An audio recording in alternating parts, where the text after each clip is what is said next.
বেগুন দিয়ে কাঁদুলি মাছ রান্না করব।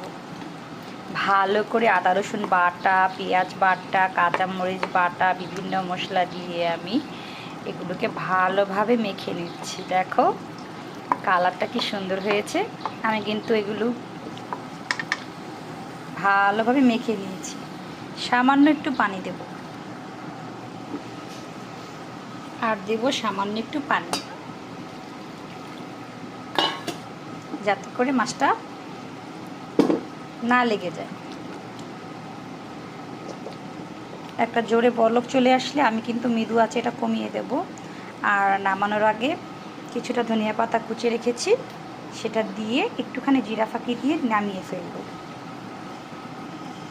আর এই দেখো সাথে রান্না করছি পাবদা মাছ দিয়ে সরিষা বাটা দিয়ে রান্না করছি। প্রথমে মাছটা ভেজে নিয়েছি, তারপরে তো আমি এইভাবে রান্না করেছি। এখন ধনিয়া পাতা দিয়ে নামিয়ে ফেলব।